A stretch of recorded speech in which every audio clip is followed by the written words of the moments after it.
Assalamu alaikum. Today our lecture is a benign rectal anal and the perineal problems by the Dr. Maghrib. Benign rectal anal and perineal problems. Basically, so we are going to describe some anatomy of the anal canal and region and some lower margin of the rectum.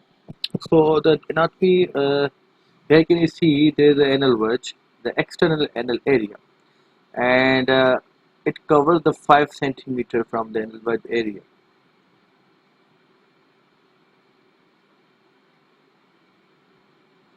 Here you can see.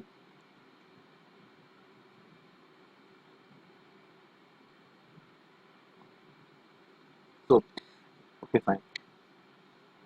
It is a surgical anal canal in which you can see here this is basically a circular muscles which are forming the basically a internal anal sphincters, and these are the longitudinal muscles, and you can see here these are the levator anal muscles which are incorporating with the longitudinal muscles of the rectum and shows the external anal sphincters. So the external sphincter and the internal sphincter, in the between the internal anal sphincter there is the intersphincteric groove, and here you can see there is a dental line, and then you can see the 5 centimeter from the anal verge there is a whole anal canal. It shows the dental line. Then you can see this is a dental line which is a divide the rectal mucosa, which is a generally insensitive and is aligned with the columnar mucosa from the anodrum, which is a highly sensitive because of somatic innervation line with the modified squamous mucosa. So the dental line basically is a portion, is the area in which the rectal mucosa shifts, converts its epithelium. So above the dental line, it is the columnar epithelium, which is a basically a sensitive area. It doesn't feel any pain because of the column, because of the different sensation of the epithelium. But below the dental line, there is a squamous, modified squamous mucosa, which is a very painful, which is the area which covers the very painful. So the below the dental line it is a squamous epithelium, and above the dental line it is a columnar epithelium. The anal canal is surrounded by the two muscles, internal sphincter innervated by the internal sphincter. Hey, these are the internal sphincters, which is these are internal sphincters which are inner side, and these are the innervated by the somatic nerves, by the autonomic nerve, by the autonomic nervous system, which is maintaining the resting and anal tone under involuntary control. And outer side of the internal sphincter there is an external sphincter, which is outside of the internal sphincter. This portion is there, and which is basically innervated by the somatic nerve fibers, which generates the voluntary anal cues and plays a key role in maintaining the anal continence. So in short, the external sphincters are control within our head, and internal sphincters are not controllable with our. So the area surrounding the anorectum is divided into 4 spaces. So the area which is surrounding the anorectum, anus and rectum area, these are surrounded by the 4 spaces. One is the perianal abscess, which is the below in this margin. This is a perianal abscess. You can see here is the perianal abscess. Other one is the ischioanal abscess, which shows the ischial fossa. This one, that area. The whole area which is filled by the fat. You can see this space. Third one is the supralevator abscess, basically, which is above from the levator anastomosis. Supralevator means levator anastomosis, so superior to the levator anastomosis area. Fourth one is the intermuscular intersphincter space, which is basically in between the external and internal sphincter. This one. So perineal area is basically near the anal verge. Near the anal verge, it is outside the anal verge. It is near to mucosa of the anal canal. And ischial anal fossa basically is basically an ischial rectal phase. And if we are talking about the supralevator, it is the basically superior region of the levator anastomosis. And intersphincter space is between the external and internal sphincter grooves. So these are the spaces which are very important for the abscesses, and these are we are going to discuss when we are talking about the abscesses or fistulas in these thoroughly. Now come to the, so this is all about the short out. It is a short recall about the rectal, because we have discussed rectum thoroughly in our previous classes. Hemorrhoids. The fibromuscular cushions. What are hemorrhoids? Basically, these are the muscular cushions. The fibromuscular cushion that line the anal canal. classically found in the three locations. These are the right anterior, right posterior, and the left lateral position. These are basically classically found position. But the anterior right-sided, when you are asking the patient to uh, sit in the left lateral position, and you are going to examine this, you are going to examine on in the left lateral position. You can see there the fibromuscular cushions which are bulging right-sided anterior posterior and left-sided in the lateral position. Small secondary cushion may be found lying between the main cushion. Small secondary cushions which are lie between the main right anterior and right posterior, and you can see the midline position. It is basically a secondary cushion. So they are part of normal environment, play a role in the normal mechanism of fecal continence. They get engorged during the standing or performance of a sofa, anyway, which completes the occlusion of the anal canal and prevents such to loss the non-defecative state. So these are the normal. These are normal. They are normal. They are normal place in this area, and this will never happen. This will never make anything else.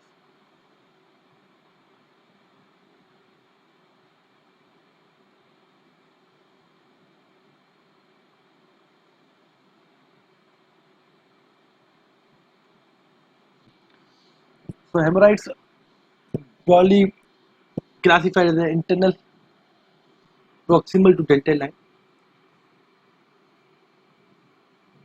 and external distal to dental line. The radiated fold of perineal skin usually is symptomatic unless thrombosis. So the internal proximal, basically, if you are talking about the internal hemorrhoids, these are the proximal to dental line, and if you are talking about external, they are the distal to dental line, and they both have a different in a structure. The external hemorrhoids which are covered by the anal drum area, and the internal hemorrhoids are covered by the mucosa. So hemorrhoids origin above the dentate line. Here you can see in this hemorrhoids. These are the vessels. These are the venous plexus. These are fibroactive cushions. But these hemorrhoids are extending from the origin above the dentate line, and they are descending down. This is an anal area. This is called internal sphincters. And you can see here. These are the normal. You can see the normal area of the hemorrhoid plexus, which are the uh, fibrotic, which are the basically you can see here in this in fibromuscular cord, which are the normal, which are non-dilated area, and you can see here. But if they it becomes dilated and you can prolapse it, you can see here these are the dilated cushions which are coming down, and you can see an external hemorrhoid plexus. These are the normal external hemorrhoid plexus. These are simply plexus which are covered by the enodome area, and they are not dilated. So if it becomes dilated or congested, you can see here and observe here. These are the dilated area, that is portion. You can see in this picture also these are the hemorrhoid. External hemorrhoid are lying in which area? In a perineal area. We have talked about the perineal area. These are the perineal area, and you can see this is an anal verge, and you can see in anal verge there is a 4 centimeter. This is a 4 centimeter of anal area. You can see the anal column, dentate line, and more than 2 centimeter anal line is called. So you can see the above. This is above the dentate line. Above the dentate line, these are the lying the internal sphincter area. Internal hemorrhoid plexus, which are descending proximally from the dentate line, and these are the external hemorrhoids. These are basically below the dentate line. You can see here these are the dentate line. It is basically a 5 centimeter anal. It is basically an anal canal. You can see here in the 2 centimeter of the anal canal there is a dentate line, and 2 centimeter above is basically a anal rectum area. So internal hemorrhoid disease manifests by two main symptoms: painless bleeding, perfusion. Pain is a rare as the original potential. So most popular surgical theory is basically chronic straining and defecation. Chronic straining and defecation. Continued straining causes engorgement, bleeding, as well as hemorrhoid prolapse. So the main feature, most common complaint is the painless bleeding. As we have talked about the fissure, these are the painful bleeding. Painful and the bleeding like a bleeding appears in a toilet paper. So it's a painless bleeding, and the perfusion is the most common. And engorgement, because continuing straining can cause the engorgement, bleeding, as well as hemorrhoid prolapse. Internal hemorrhoids disease continue grades. Internal hemorrhoids basically it has a 4 grades. Grade 1 bleeding without prolapse. Grade 2 prolapse with usually reduce. Grade 3, the prolapse necessitating manual reduction. Grade 4 is irreducible prolapse. So the grade 1 is basically it shows the bleeding only, no prolapse, and you can observe through the proctoscopy and you can examine the through the proctoscopy. For grade 2, it prolapsed, but it is someone complained that something coming out from the anus, but it reduces, but it regresses or reduces by itself. Third, grade 3 prolapse. The prolapse necessity manual detection. That means engorgement occurs, but it does not reduce by itself, so we have to reduce through a manipulation. Fourth is an irreducible one, irreducible prolapse.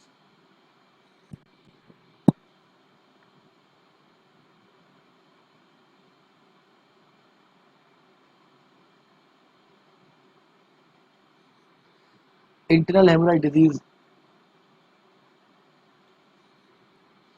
Internal hemorrhoid disease is a history. So, when we are talking about the history, it is a complaining of patient will complain of bleeding, painless bleeding, pertusion, and he had a history of chronic constipation. Physical examination में on physical examination visual inspection may reveal the prolapsing hemorrhoidal tissue appearing as a rosette of a three distinct pink purple hemorrhoid group: pink, purple, palm color, blue color, bluish color red groups. If no prolapse, stenoscopy reveals reductant anorexia mucosa proximal to dental line in the classic location. Now the management basically ranges from depending upon the hemorrhoid grade. Reassurance to operative hemorrhoidal excision. Internal hemorrhoid disease is basically we have to ask the patient to modify his lifestyle and diet, high vegetable diets to high blue and stool softeners, taking the bulk food and avoiding the constipation, avoiding the usage of oil food, non-operative and office procedures, and operative. So the diet and lifestyle modification is our these. So they are basically main management. The therapy main management is basically depend upon the diet and lifestyle modification, non-operative office procedures, and operative hemorrhoidectomy. These are the main procedures. In diet, I have mentioned earlier that we have to apply the diet, a high fiber diet, a vegetable diet, and avoid the constipation. This is the conservative therapy for the internal hemorrhoid diseases. Has a, these are the diet and lifestyle modification. All patients who have the suffering from the grade 1 or 2, most patients with a grade 3, these can modify their lifestyle and diet. They can correct their disease. They can relieve from the disease. So the correct constipation, high fiber diet, high in water intake, liberal water intake, fiber supplements, soothing effect able to relax the sphincters through the sitz bath, topical cream. These are the modification, lifestyle modification and diet. These are the first therapy, the first management of internal hemorrhoid disease. So after the modification of the lifestyle and taking the high fiber diet, sitz bath, but if the patient uh,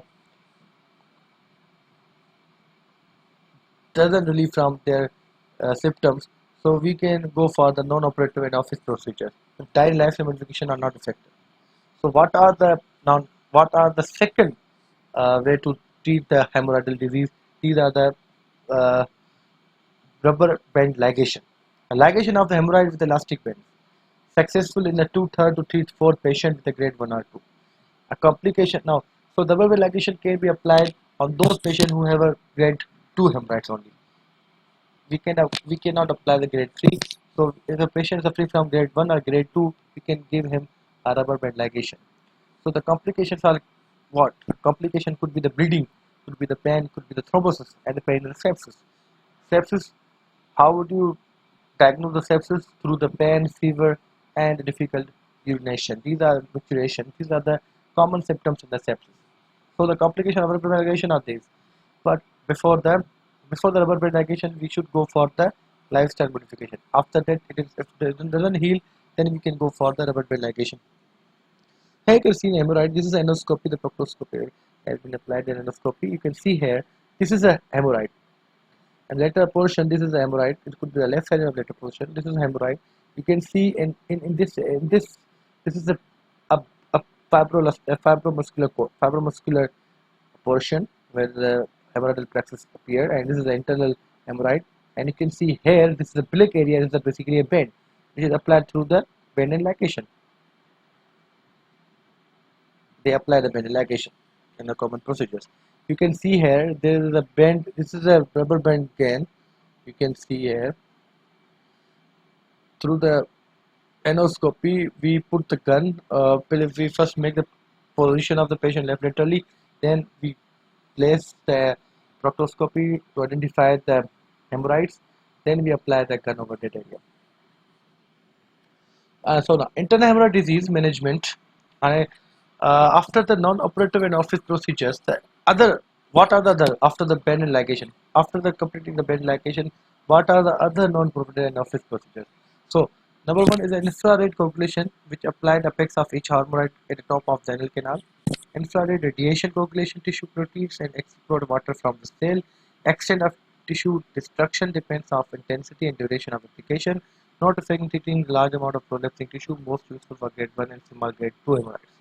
So the infrared coagulation is applying the coagulation therapy to the fix of the tissue. It is also helpful in a, but it is not a much more helpful in a large prolapse or larger grade 2.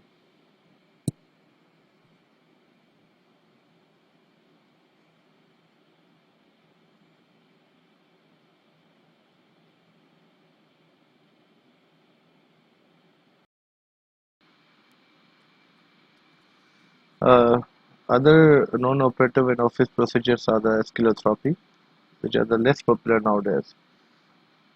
It is basically injecting the sclerosant agent in endorectus mucosa to decrease the vascularity and increase the fibrosis. And because of the fibrosis, the it becomes necrosed and it becomes fall from their area. Where the some agents which basically used for the in sclerosant agents such as the phenol in oil, sodium morate, and quinine area.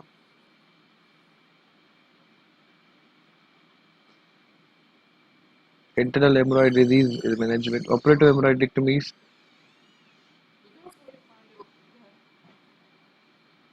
Operative hemorrhoidectomies.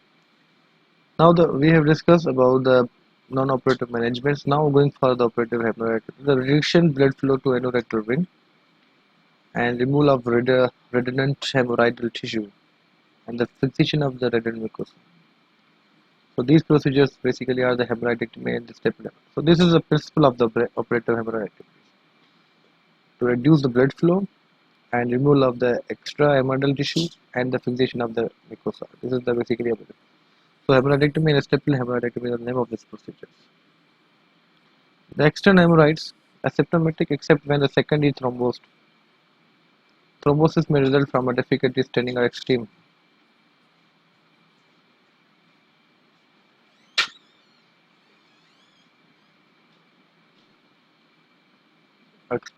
physical activity or maybe random event. Patient presents with the constant anal pain of acute onset. Physical examination identify the external thrombosis and purple mass at the verge. The management depends upon the patient's symptoms. First 72 hours after onset, pain increases and excision is warranted. After 72 hours, pain generally diminishes. You can see next hemorrhoids. If operative treatments are chosen, the entire thrombosed hemorrhoid has to be excised. So the incision and the drainage of the clot shouldn't be done, as this can lead to a rethrombosis and exacerbation of symptoms. Anal fissure. In my next lecture, I have described anal fissure a lot. I can give you some details, somehow detail of the anal fissure. It is a tear or split. You can see in endoscope there is a tear. Here, this is the tear anal fissure. And if anal fissure becomes the extended area and a fibrotic edges, and you can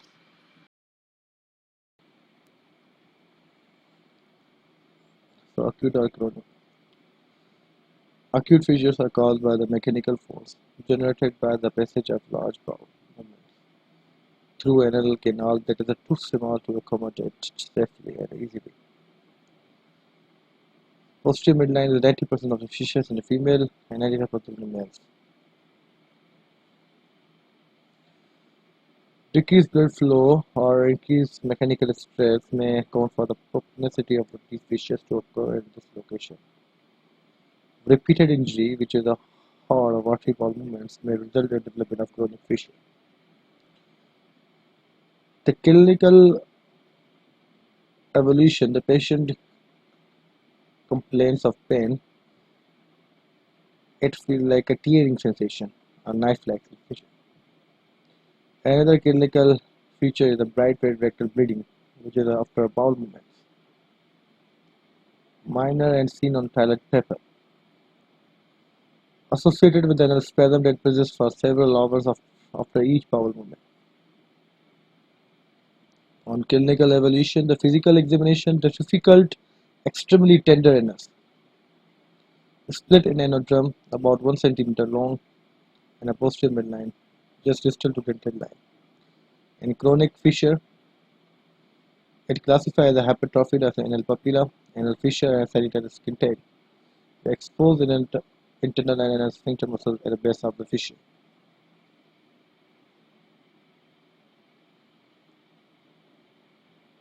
The multiple fissure or fissures that occur away from the interior or posterior midline should raise suspicion that other problems may be present. So, if it presents acute and chronic anal fissures anteriorly and posteriorly, but if it presents in the left lateral sides areas, it could be any inflammatory bowel disease, syphilis, tuberculosis, leukemia, cancer, HIV. So those fissures which are appear in unusual size, those which are present except anterior and posterior area, that it may be tuberculosis, leukemia, cancer, HIV. Management of the anal fissure is basically a history, which is less than 4 to 6 weeks. That means it is acute one. Non-operative management should be the fiber supplements, stool softness, water intake, bath, local anesthetic ointment. Rapidly elevate symptoms and bring about a complete healing. Larger than 4-6 weeks is the chronic anal fissure, which is the response less to non-operative measures. Surgical procedure of choice is the lateral internal anal sphincterotomy, which cures 95-98%. Surgical procedure for the chronic anal fissures. The complications of the surgery is the incontinence of flatus 0 to 18% and swelling 0.7%. It is a fecal swelling. It's not a swelling, it's a swelling. Fecal incontinence 0 to 1.7%. So management of the therapeutic alternatives are the present, which are shows the topical nitroglycerin, which shows the neurogenic relaxation of the internal sphincter. Nifedipine gel or ointment reduce the local demand for the oxygen and mechanical contraction of the muscle. The topical deltasiasm and the botulism toxin from the Clostridium botulinum eliminate the spasm and contraction of the. So these basically are botulinum toxin and topical deltasium and nifedipine and nitroglycerin can be applied to the chronic anal fissures also. Now another topic is a anorectal abscess. Most anorectal abscesses are of the cryptogenic. They are benign as an infection in the anal glands that surround the anal canal and empty in the anal crypts at the rectal line. The ducts leading to and from the gland become obstructed by fissures or a traumatized tissue. Secondary infection develop and follow the path of least resistance. So there's most of the cryptogenic theory depend upon the nerve. There's a cryptogranular theory about that. Above the dental line there is the anal column. In anal column there are multiple sinuses pits which are connected with the anal glands. So if anything which obstructs these glands, that can cause the anorectal abscess. After obstructing that anal sinuses, they are getting the infection over that area and it can cause anorectal. These are the cryptoglandular theory. So these ducts leading to former glands become obstructed and by fissures or traumatized tissue. Secondary infection develop the follow the path of least resistance. So clinically categorize according to the space. We have discussed earlier in the space and before the lecture that there are multiple spaces like a perineal abscess, perineal space, liver, supralevator space, issue-rectal space, intersphincter space. These are multiple spaces. So these are perineal, ischial, and supralevator spaces. These are multiple spaces in which we can categorize these infection over there. So perineal abscesses are the most common abscess. I have discussed earlier the perineal abscesses are near to the anal verge area. The perineal abscesses are the most common together, which is basically 1 to 2 centimeters on an average. Most common together with the ischial anal. Then the ischial abscesses account for the 90% of perineal infections.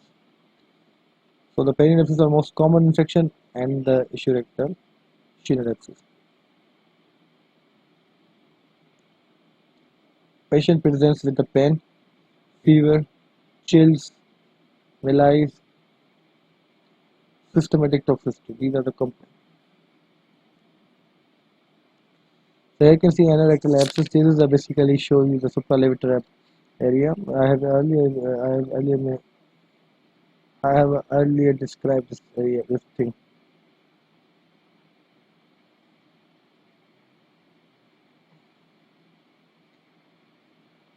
This is perineal area.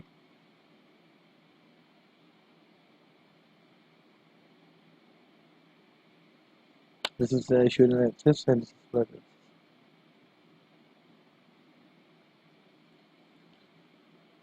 So on clinical examination, there is a fractured anastomosis tender area in the perineum and perineal area. In the case of supralevator endoscopic abscesses, there may be no external incisions. Our intellectual examination may reveal a tender mass above the anal canal. So, if you are talking about the perineal area, there is a fluctuant anastomosis tender area. In the case of supralevator intersphincter abscesses, there may be no external manifestation. A patient will not come. There will not be a tender at that particular area because they are the inner side. So, if you are going to do a digital rectal examination, may reveal a tender mass above the anal canal. So, above the supralevator and the supralevator and the internal sphincter abscess can be observed through the DRE, but the perineal and issue-rectal fossa can be appeared externally. So, this is the way how would you differentiate the abscesses from these clinical features. So, management is educate drainage, incision and drainage. So you can identify the abscesses and which abscesses in which portion. And then if the patient is suffering from the diverticulitis, and then it is the most common as the patient suffering from the intraabdominal any pathology which causes the infection, there is a lot of reason to develop the supralevator abscesses. So you can diagnose through their history, and you can diagnose through the clinical features that which space is occupied by the infection. Another topic is the fistula and ano. The communication between the anal canal and anal skin. Fistula is a tract. They have two openings, internal opening and external opening. As like a sinus has only one opening. So the difference between sinus and fistula are the two openings, internal and external. Sinus is only one opening. Usually begins in a cleft at the dentate line and follows the course either up between the internal and external sphincter. Usually begins in a cleft at the dentate line. Follow a course either between the internal and external sphincter. The most common location resulting ratio anal abscess above the sphincter leading to supralevator abscess.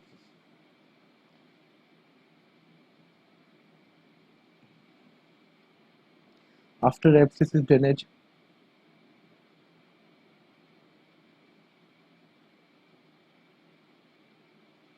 After the draining the abscess, the fistula heals spontaneously. Or abscess heals to recur in the future.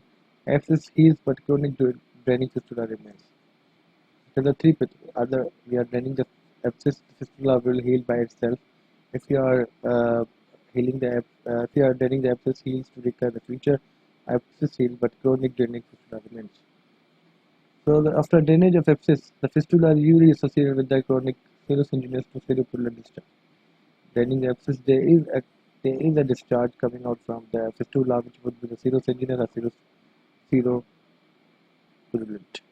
As long as the fistula remains open and draining patient reports little pain. As long as the fistula remains open, draining patient pain. If the fistula does externally, abscess may develop.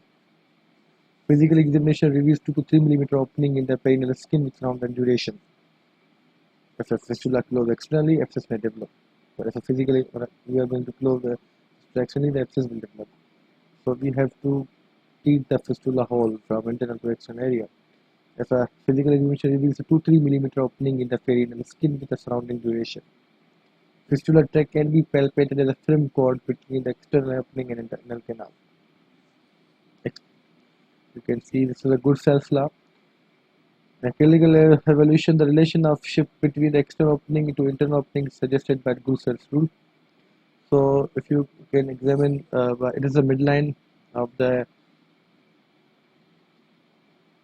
perineum,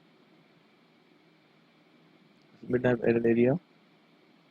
You people must know about the urogenital diaphragm. This is a urogenital diaphragm, diamond shape. It's the basically all of a diamond shape. If we are talking about this area, this is the basically a diamond shape area.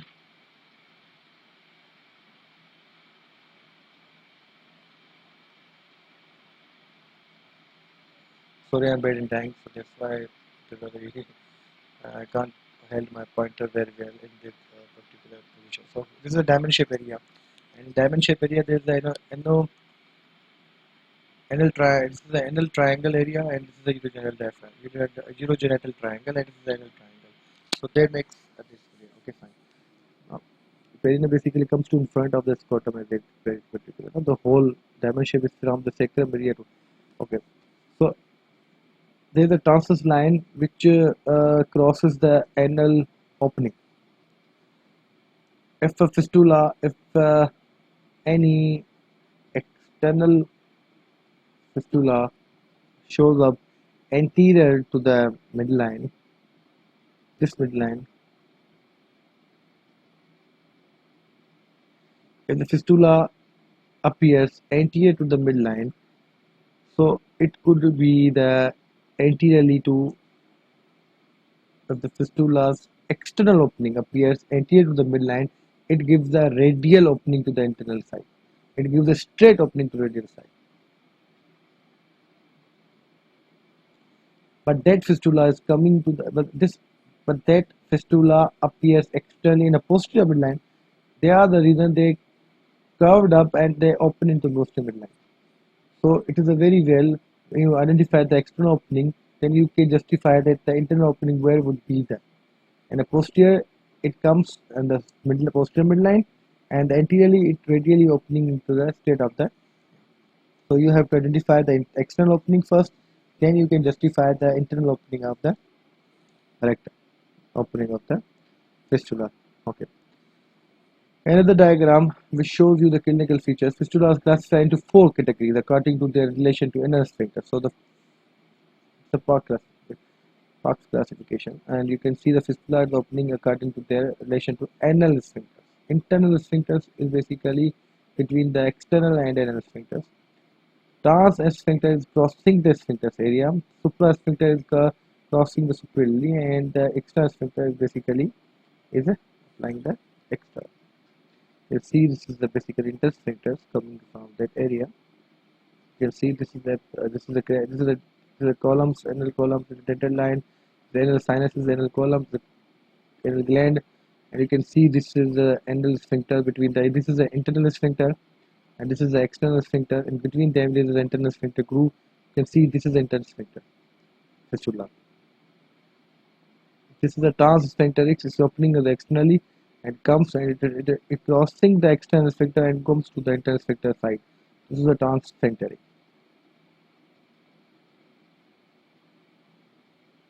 Third one is supra sphincter. It's coming externally, opening from the anal area, but it goes to upside and it bypassing the sphincter. It is coming above from the sphincter and comes in and opening into the internal sphincter. So it's called supra sphincter. Third one is the extra sphincter. These are crossing the, that is the high sphincter fistulas, which are basically bypassing the sphincters from rear side. Chronic fistulas call for surgical treatment. Unroofing the entire fistular tract, fistulotomy, and leaving a wound open to heal secondary. Fistula that goes through the significant amount of sphincter muscles can't be opened entirely because incontinence. So in this condition, the fistula is partially opened with the muscular.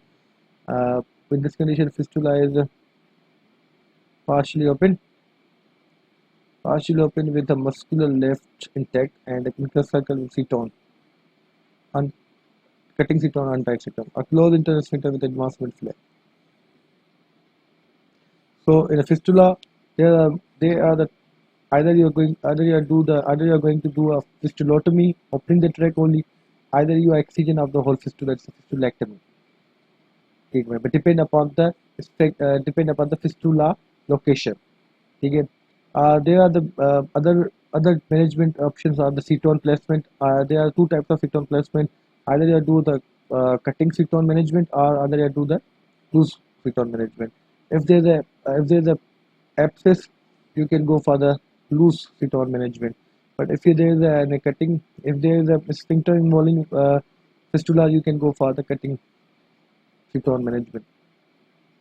So depend upon the sphincter management. The chronic fistula calls for surgical treatment. So this is all about the fistula and ano. Pyloric sinus diseases.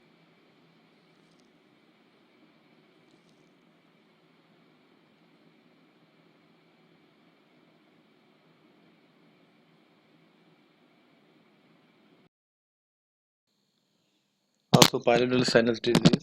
It is derived from the Latin word pilus, which is a hair, and nidus, which is a nest.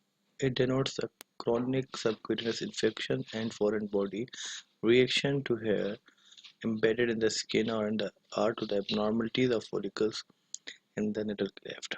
The most common in men between the onset of puberty and 40 years of age and in obese person. Clinical evolution: the most patients who experience an episode of acute abscess formation. After abscess resolves, a sinus tract develops. Later, in most cases, sinus tract resolve. However, in the minority, chronic disease or recurrent disease develops. So there is the abscess, which is an acute phase. After, when abscess resolves, there is a tract develops, which is called sinus. I have mentioned earlier the sinus has only single opening and fistula has a two openings. So that's why the sinus only has an opening and external opening, which shows that the sinus tract has developed. On physical examination, there is a one or more small dermal pits at the base of intergluteal cleft. Tracking from the pits usually proceeding in a canal and lateral direction appears. The area of duration. If there is abscess, the area will be erythematous, tender, and draining pus may be evident.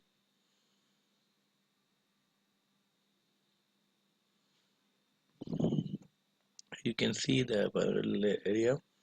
This is a gluteal area, and you can see this is a parallel sinus. The pits are the intergluteal clefts, the multiple pits, and we show the sinus tract. So the management abscess must be incision and drainage. 40% of the acute pulmonary abscess treated with the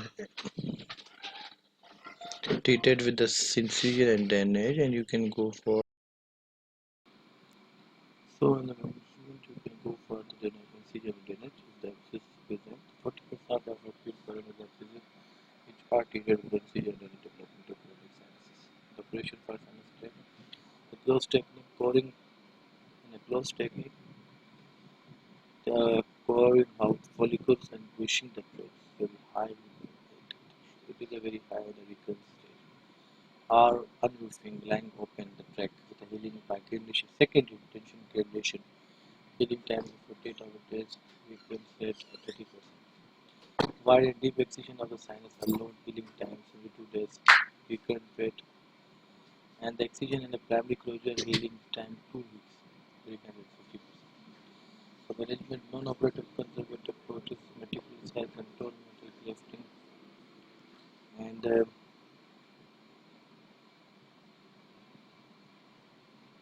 improved perineal hygiene, limited lateral incision, and drainage for treatment